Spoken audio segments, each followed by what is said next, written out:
Amara's brother owed money to the wrong people, so they came to collect. But when Kang Minho stepped through that door, it wasn't cash he wanted. His gaze locked onto her like a predator selecting prey, and with one cold declaration, "You will become my bride," her life stopped being her own. The ceremony was set for dawn, but what she didn't know yet was that this forced marriage would ignite a war that would drench marble floors in blood and force the ruthless Mafia king to his knees. If you're ready to witness a story of power, passion, and revenge that will leave you breathless, smash that subscribe button, drop a comment telling me what you'd do in Amara's position, and hit that like button so we can continue this explosive journey together. Because what happens next will shock you. The storm raged without mercy that evening, hammering against the windows of the Okafor residence as though the heavens themselves mourned what was about to transpire within those walls. The poorly lit living room reeked of burning candles and mounting dread. Amara Okafor perched on the sofa's edge, her shaking fingers intertwined, her knuckles drained of colour. She'd forever been the pillar, the one who soothed her mother during hardship, the one who pushed her younger brother Chidi to pursue aspirations even when circumstances laughed in their faces.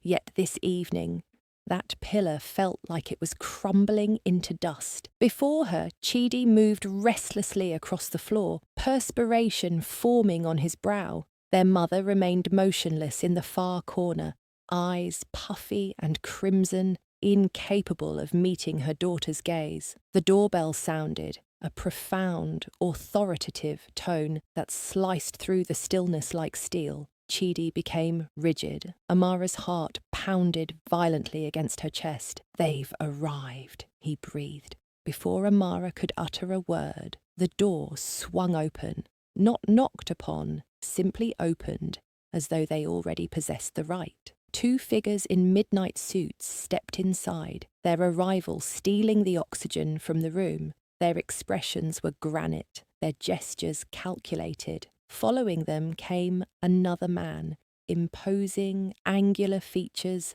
radiating a frigid energy that seemed to suck the life from everything around him. His suit was impeccably cut, black as a raven's wing, his tie the colour of fresh wounds. His stare was penetrating, inscrutable, and when those eyes fixed on Amara, she felt reality tilt beneath her feet. Kang Minho.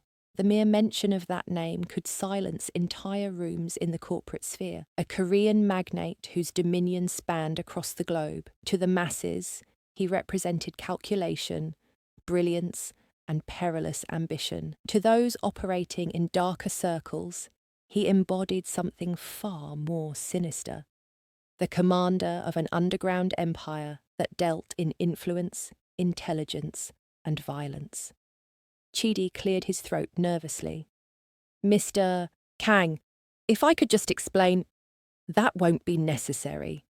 Minho's tone was resonant, cultivated, yet threaded with an authority that extinguished defiance before it could take breath. His inflection held hints of soul, refined by the cosmopolitan sophistication of someone who ruled both conference halls and criminal underworlds. His attention shifted from Chidi to Amara, settling on her countenance. She returned his scrutiny, despite the quaking in her soul.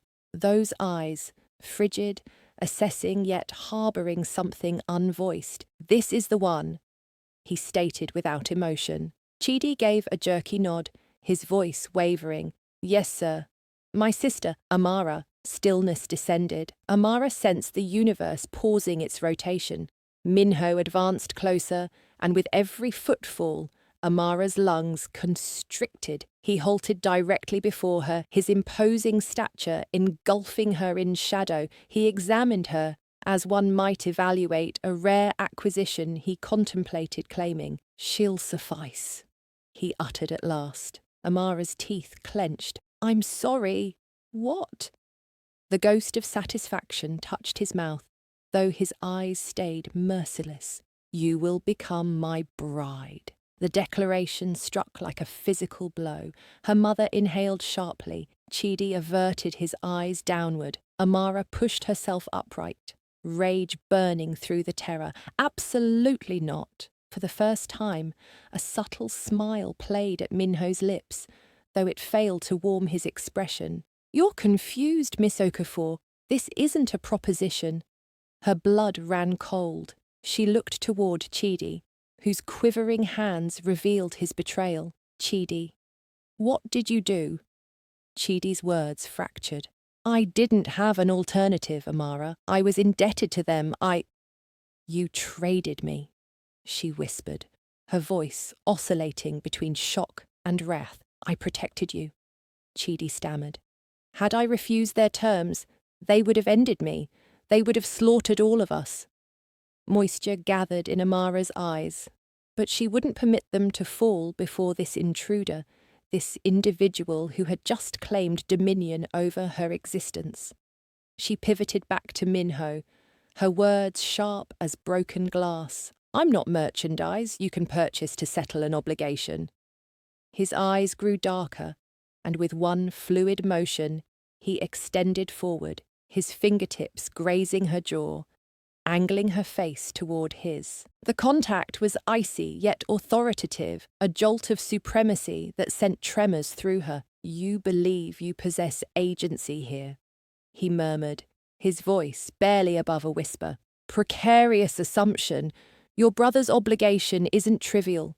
His existence, your family's survival, everything hangs by the thinnest thread. The sole justification you're still drawing breath is my decision to claim you." Her respiration caught, his hold relaxed, and he withdrew, adjusting his jacket as though nothing extraordinary had occurred. "The ceremony takes place within 24 hours. Make yourself ready." He turned, signalling for his subordinates to depart. The atmosphere remained oppressive, the quiet suffocating as he strode toward the exit. Before crossing the threshold, he hesitated, his voice reverberating like an irrevocable judgment. "You're mine now." Then he vanished. The door closed, abandoning a space saturated with anguish. Amara's strength failed, and she crumpled onto the sofa, quaking. Her mother hurried to embrace her, weeping, while Chidi dropped to the ground, pleading for mercy. But Amara's focus remained fixed on that door, her heart racing with fury and dread. She couldn't determine whether to shriek, weep, or damn destiny itself. All she comprehended was that her autonomy had been ripped away, and within hours she would be bound to a figure who instilled fear across continents. Her fingers trembled as she gripped the worn blanket. Sleep had evaded her. Each time her eyelids closed, his image materialized. That penetrating, unforgiving stare, that brutal tone, the manner in which he'd declared possession of her without pause. "Amara," her mother's voice drifted from the doorway, gentle yet fractured. She entered cautiously, her eyes swollen from nocturnal tears. "The vehicle has come." Amara raised her head. "Already?" Her mother confirmed with a nod. "He dispatched his people to retrieve you." A chill coursed through Amara's frame. She rose deliberately, straightening her spine, concealing her fear behind defiance.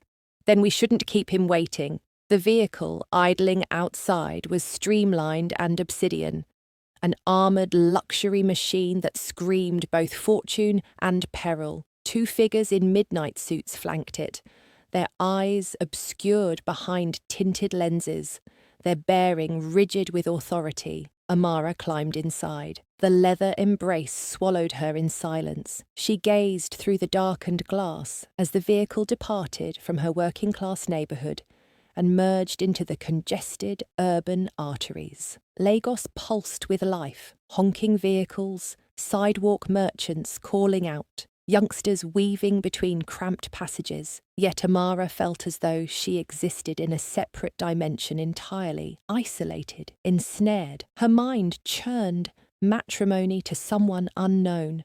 No, worse, to an underworld kingpin. How could she possibly endure this? But when the vehicle decelerated and entered a lengthy approach flanked by steel gates and armed sentries, her breath seized. The estate towered before her like a citadel, contemporary, polished, yet emanating an aura of menace. Barriers of glass and metal stretched skyward, protected by figures who stood as motionless as sculptures. The Okafor dwelling was unpretentious, filled with affection. This location was frigid, severe, unforgiving. The doors parted. She emerged, her shoes clicking against the marble pathway. Within, the estate proved no less daunting. The atmosphere carried faint traces of premium fragrance and burnished timber. Crystal fixtures sparkled overhead, their facets scattering cold illumination. Every alcove seemed to murmur of prosperity, dominance, and concealment. And there he stood. Kang Minho occupied the far end of the magnificent corridor, attired in a flawlessly tailored slate suit, his presence devouring the environment around him. He regarded her with impenetrable eyes, his hands positioned casually in his pockets, as though this encounter was merely another corporate arrangement. Amara, he spoke, her name emerging from his lips with disturbing intimacy. She compelled herself to hold his stare. Mr. Kang, one eyebrow elevated, address me as Minho. You are ultimately about to become my spouse. Her jaw tightened. A spouse is selected, not purchased. Something sparked in his expression, a trace of entertainment, possibly even respect, but it disappeared as swiftly as it surfaced. Bold declaration. I appreciate that. Tenacity proves far more captivating than submission. He approached her, his movements purposeful, measured. When he positioned himself before her, Amara sensed the atmosphere transform. His aura was hypnotic, overwhelming, pulling her closer, even as every instinct screamed to retreat. Do you comprehend your purpose here? He inquired. Her response was cutting, because Chidi created a disaster, and you chose to make me pay for his errors. His mouth curved into the slightest of grins. Punishment? Not precisely, Amara. This transcends that. You represent an asset. She narrowed her eyes. An asset? His stare intensified. Our alliance reinforces my position in Nigeria. Your family's reputation, however modest, provides me regional credibility. Your appearance ensures allegiance, and your fire. His eyes lingered on her with an intensity that made her pulse quicken. Your fire will render you impossible to forget. Amara's heartbeat accelerated, though she tightened her fists to ground herself. So I'm merely another instrument in your operation, another blade in your collection. Precisely, he confirmed without hesitation. But understand this, you'll be the sharpest one I possess. Precisely, he responded without hesitation. But unlike my firearms and personnel, you might turn out to be far more captivating. Her face burned with indignation. I will never become your amusement. Minho moved nearer, so close she could sense the warmth radiating from him. Time will reveal the truth. The ceremony was intimate, discreet, yet stifling. No companions, no celebration, no merriment. Only documents executed, promises exchanged like commercial transactions, and a kiss that resembled ownership more than tenderness. Amara stood draped in ivory, but it wasn't innocence. It was capitulation. Her soul fought against every utterance, but her voice remained imprisoned. When the officiant pronounced them wedded partners, Minho's grip encircled hers like iron. Display joy, he whispered near her ear, his mouth brushing her skin. Otherwise, they'll perceive vulnerability. She turned toward the modest assembly, his operatives, his consultants, his domain, and though her spirit blazed with resentment, she smiled, a stunning, rebellious smile that made her appear like royalty, standing alongside her sovereign. Afterward, when the attendees scattered, and the estate grew hushed, Amara discovered herself isolated in their expansive sleeping chamber. The space was extravagant: velvet curtains, satin linens, stone flooring, yet it felt more like an ornate prison. The entrance opened and Minho stepped inside. She tensed, her posture rigid as she confronted him. He shed his jacket gradually, his gaze never abandoning hers. "You despise me," he stated plainly. Her tone was subdued, but resolute. "I don't understand you sufficiently to despise you, but I loathe your actions." He advanced closer, releasing his necktie. "Excellent. Loathing surpasses apathy. Loathing sustains the intensity." "Intensity?" she retorted. "There exists no intensity between us." A shadowy smile formed on his lips as he halted before her, near enough that she could sense the electricity pulsing between them. His palm grazed her face, almost gentle, almost merciless. "There shall be." Her breathing faltered, his contact remained, then retreated, abandoning her consumed with bewilderment, terror, fury, and something far more perilous, yearning. She pivoted away swiftly, gripping the bed frame as though it could stabilize her. "You may possess my surname, Minho. You may possess this union, but you will never possess me."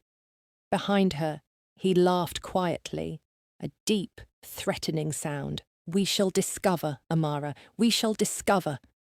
The entrance closed behind him as he departed, leaving her in quietness. And for the first occasion since everything commenced, Amara recognized the reality. This wasn't merely matrimony. Behind secured entrances, the quietness of the Kang estate was oppressive. Amara stood before the enormous window in the bedroom she now occupied with her husband. Beyond the glass, the city illuminations of Lagos glittered like dispersed diamonds, but none of their radiance could penetrate the shadows within her soul.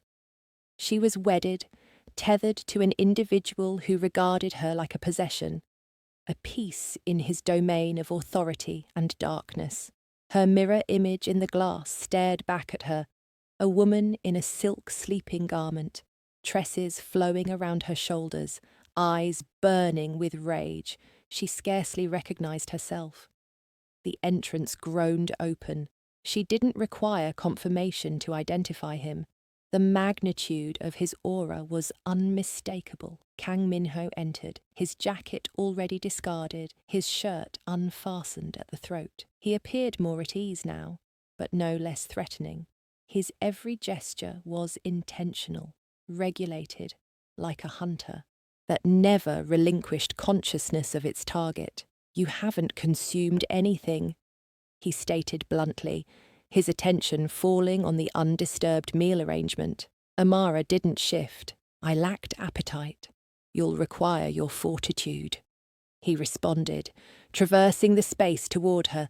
"This existence shows no mercy to the fragile." Her lips compressed into a narrow line. "Then, perhaps I'm unsuited for this place." His footfalls decelerated. "But you are suited, regardless of your feelings." Finally, she rotated to confront him, her eyes piercing. "You may have coerced me into this marriage, but you cannot coerce me to care for you." For the first occasion, his demeanour transformed. Something indecipherable flickered across his countenance, swiftly concealed again. "I don't require your affection," he stated, tone subdued. "I require your devotion.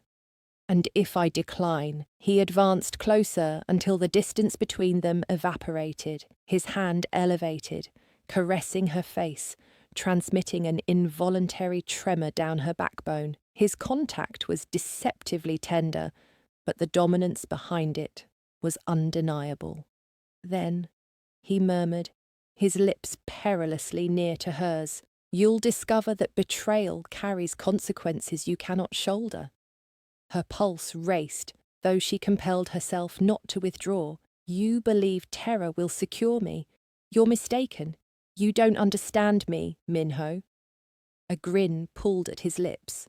"Contrary to your assumption, I comprehend precisely who you are. A woman of passion, a woman who cannot be conquered effortlessly. That's my justification for selecting you." She wrenched her face away, retreating. "No. You selected me because my brother was frantic and you understood I had no alternative."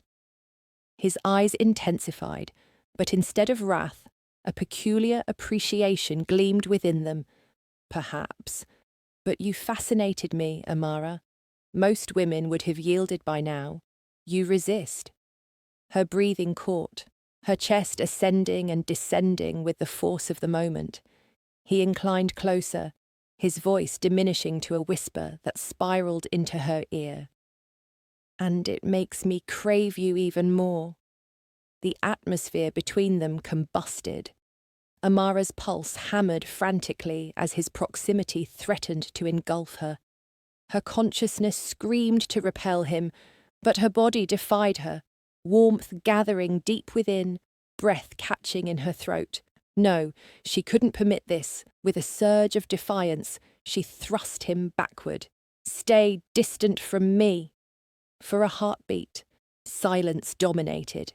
Then he chuckled softly, a sound that both enraged and disturbed her. "Behind secured entrances, Amara," he stated, his scrutiny searing into hers. "You can resist me as much as you desire, but eventually you'll comprehend something."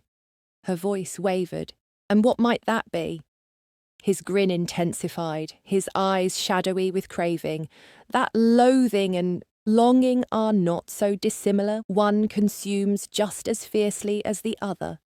Her stomach knotted, her body undermining her determination. She loathed him. She abhorred everything he embodied, and yet her pulse still accelerated at his utterances. Her skin still tingled where his palm had contacted her. "Pleasant evening, Mrs. Kang," he stated finally, turning toward the entrance. He paused, glancing back at her one final occasion. "Rest peacefully if you're capable." And then he vanished, abandoning Amara quaking in the stillness, her chest heaving with unspoken turbulence. She collapsed to the bed's edge, concealing her face in her palms. This was insanity. This individual was her adversary, and yet behind these secured entrances, she could not reject the truth infiltrating her consciousness. The frigid sovereign was perilous, merciless, but he had stirred something within her she couldn't regulate, and that frightened her more than anything else. The days that succeeded were a haze of quietness and flames. Amara navigated through the Kang estate like a phantom confined in a decorated enclosure. Attendants observed her with subdued intrigue.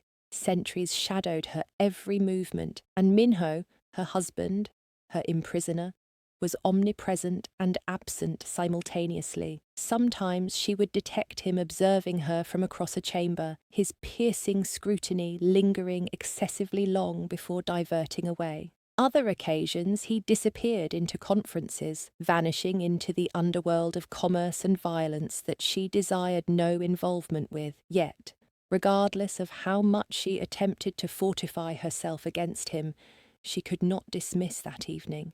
The proximity of his breath, the warmth of his palm against her face, the utterances that had scorched into her soul. Loathing and longing are not so dissimilar. She convinced herself it was absurdity.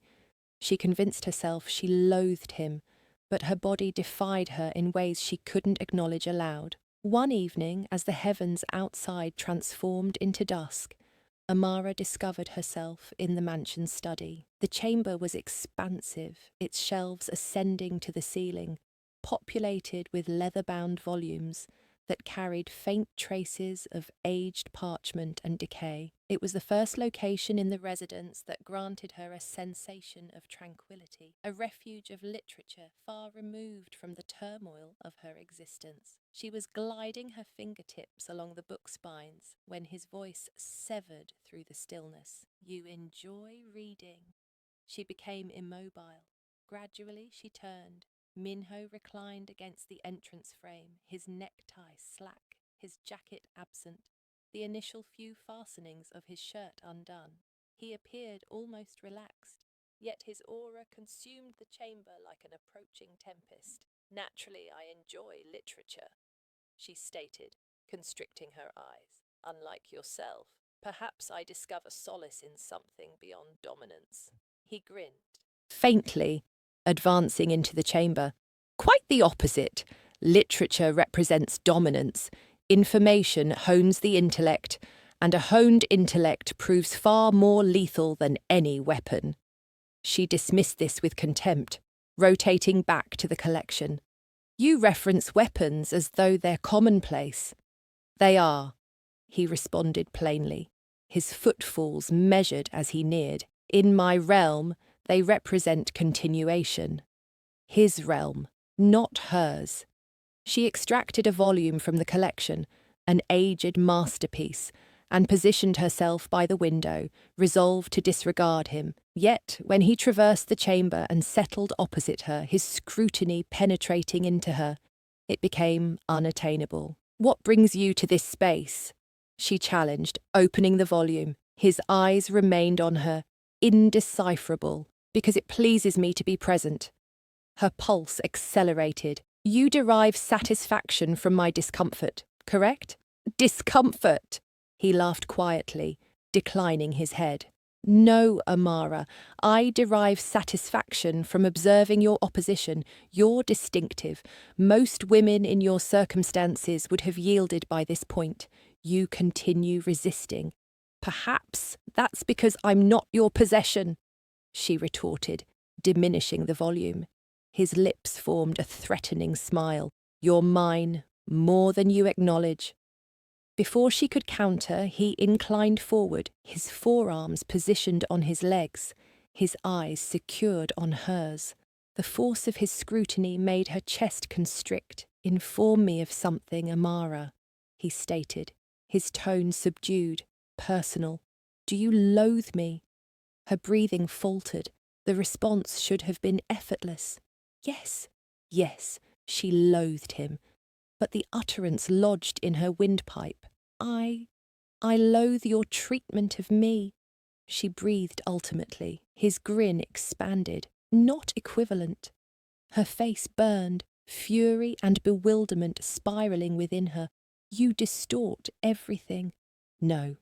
He inclined nearer, so near she could perceive his warmth, his fragrance, pristine, distinct, mesmerizing. "I merely expose what you're reluctant to confess." The quietness between them intensified, electrified.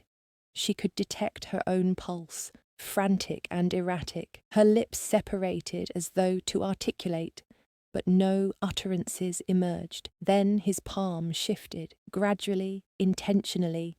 He extended outward, trailing his fingertips across hers, where the volume rested in her lap. The contact was delicate, but it transmitted a tremor coursing through her frame. "Refrain," she breathed, though her tone wavered with something distant from conviction. His eyes secured onto hers, shadowy and relentless. "Refrain from contacting you?" Her breathing intensified.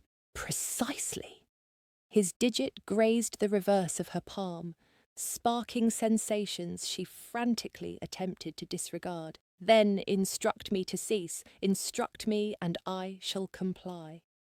She separated her mouth, but the utterances tangled in her windpipe. Her frame defied her, inclining ever so marginally toward him, her pulse hammered with terror and craving, fury and necessity. Finally, she extracted her palm away, gripping the volume like protection.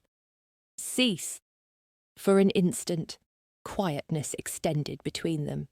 Then, to her astonishment, he reclined backward, retracting his contact. "As you command," he stated, his tone subdued but threaded with contentment. Amara's chest swelled, her frame quaking from the tempest he had released within her. She directed a fierce look at him, but the intensity in her eyes only appeared to entertain him further. "You may reject it as much as you desire," he murmured, ascending to his feet. But the intensity exists, and eventually, Amara, you'll cease resisting it. He departed the chamber, his footfalls reverberating in the quietness, abandoning her breathless and disturbed. Gripping the volume firmly, she sealed her eyes, her pulse hammering. He was accurate, and that frightened her. Because the most perilous element of all wasn't Minho's authority or mercilessness. It was the manner her own spirit defied her whenever he was proximate. Danger never rested. Even during darkness, Amara could detect footfalls reverberating in the corridors, the whisper of hushed exchanges, the delicate vibration of peril pulsating through the atmosphere. She was comprehending gradually that being wedded to Kang Minho meant being wedded to darkness. Every evening, he vanished into his office, encircled by individuals who conversed in subdued tones, their countenances severe. Amara attempted to avoid eavesdropping initially, but inquisitiveness and terror attracted her nearer. One darkness, as the substantial entrances of his office remained marginally separated, she detected the utterances that made her circulation freeze. "Lee is advancing against our operations," one of the individuals stated. "Allow him," Minho responded coolly. "He disregards that Lagos belongs to me now." Lee. She recalled the surname, Su Lee. Minho's rumoured previous paramour, whispered about in partial truths. But this wasn't Su. This was another Lee, a competitor, a peril. "Chidi represents the vulnerable connection," another voice supplemented. "He's obligated more than he disclosed to you. If Lee reaches him, then he'll regret his choices," Minho stated, his tone shadowy as metal. Amara recoiled backward, her pulse hammering. Chidi again. Her brother's recklessness had dragged her into this catastrophe, and now it appeared the catastrophe was distant from its conclusion. In that darkness, she challenged Minho. She surged into the sleeping chamber, her eyes blazing. "You possessed knowledge about Chidi, about everything." He glimpsed upward from extracting his cufflinks, his demeanour tranquil. "Naturally, I possessed knowledge." Her fists compressed. "And you still coerced me into this union. You still imprisoned me in this place." His scrutiny encountered hers, frigid and steadfast. "Your brother's errors are irrelevant to me. My relevance is authority. And you, Amara, represent authority." Moisture of wrath pierced her eyes. "You believe you possess everything, everyone. But eventually, Minho, someone will arrive whom you cannot dominate."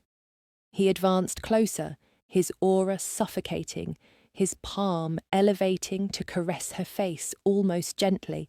"Perhaps, but it won't be you." Her chest swelled, her fury colliding with the undesired warmth his contact forever stirred in her.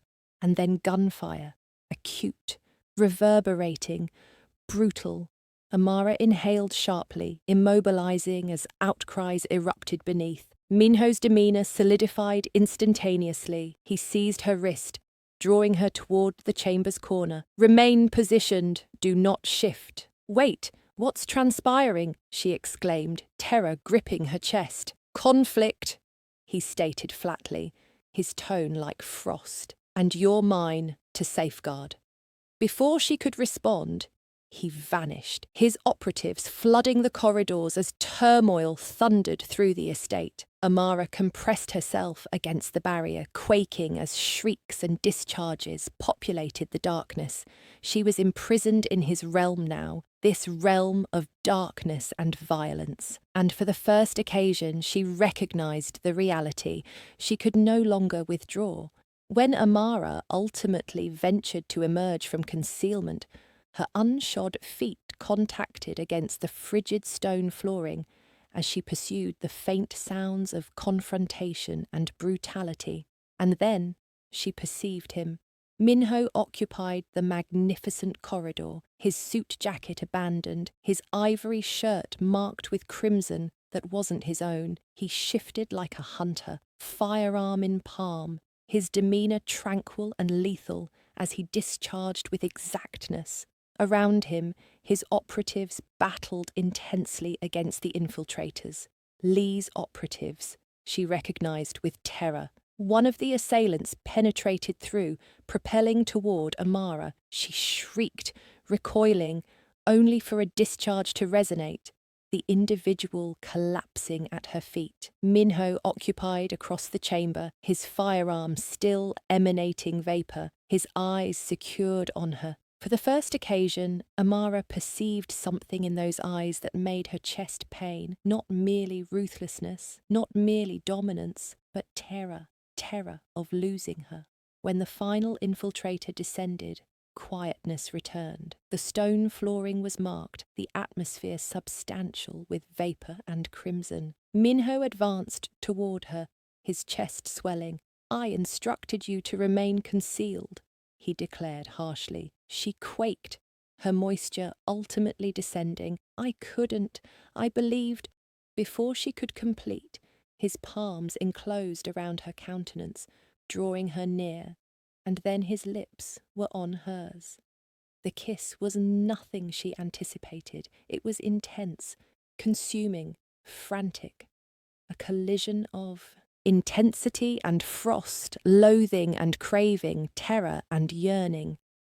She resisted against him initially, but her opposition dissolved as his arms encircled her, his frame compressing against hers, stabilizing her in the tempest. Her fingertips gripped his shirt, her lips separating beneath his, yielding to the intensity she could no longer reject. When they ultimately separated, their respirations irregular, he positioned his forehead against hers. "You belong to me, Amara," he breathed, his tone unrefined. "Not because of an obligation, not because of dominance, but because I cannot relinquish you." Her spirit ached, her frame quaking as she breathed back. "And what if I don't desire to belong to you?" His lips caressed hers again, gentler this occasion. "Then I'll expend the remainder of my existence making you desire to belong." The barriers she had constructed disintegrated, the fury, the loathing, the terror, all of it consumed away beneath the warmth of the instant. She kissed him again, intensely, ravenously, as though yielding not merely her frame, but her spirit. In darkness, behind secured entrances, they became intense and frost, colliding, dissolving, consuming each other in a tempest of fervour that neither could oppose. When daybreak emerged, Amara reclined entangled in satin linens. Minho's arm positioned over her, his respiration warm against her neck. For the first occasion since it all commenced, she recognized the reality. She was no longer merely his captive. She was his equivalent, his vulnerability, his devotion. And together they would confront whatever darkness ventured to arrive.